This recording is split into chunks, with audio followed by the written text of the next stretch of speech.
ఈశ్వరుడు వారి వారి ప్రారంధాలను అనుసరించి నడిపిస్తున్నాడు. ఎవరికి ఏది జరగాలనో అది జరిగే తీరుతుంది. ఎవరికి ఏది జరగకూడదో ఎంత ప్రయత్నం చేసినా కూడాను జరగనిది జరగదు. జరగరానిది ఎప్పటికీ జరగదు. ఇది ఈశ్వరాజ్ఞ అన్నారు. అంటే నీవు పూర్వజన్మంలో ఏం చేసుకున్నావో దాన్ని ఈ జన్మలో నువ్వు అనుభవించక తప్పదు. ఉదాహరణకి సినిమా షూటింగ్ చేసినారు, సినిమా అయిపోయింది, రిలీజ్ అయింది, సినిమా చూస్తున్నావు. నువ్వు 100 సార్లు సినిమా చూడు, వాడు ఒక్క అడుగు ఎక్స్ట్రా ఏమన్నా వేస్తానడా? ఒక్క చూపు ఏమన్నా ఎక్స్ట్రా పక్కకు చూడగలడా? లేదు.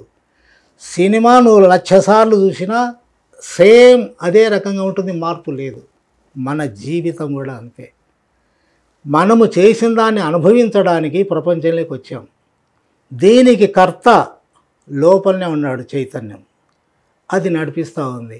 నీ జీవితం నీ కర్మానుసారం ఏం జరగాలని అది జరుగుతూ ఉంది. అది మనస్సుకు తెలియదు.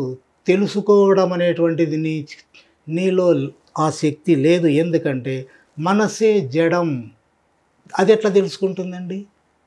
తెలుసుకుంటుంది శరీర భావన, తెలివి అనేటువంటిది శరీరానికి సంబంధించింది, శరీర భావనకు సంబంధించింది.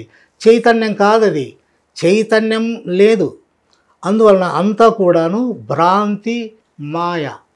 దీంట్లో ఎక్కడే కానీ సత్యం లేదు. అందువల్ల ఎన్ని అనుభవాలు వచ్చినా, సృష్టికి ప్రతిసృష్టి చేసినా, నువ్వు అదృశ్యమైపోయినా ఇవన్నీ మనస్సు ఉంటేనే కదా. మనస్సు లేకుంటే ఏమైనా మహిమలు ఉన్నాయా?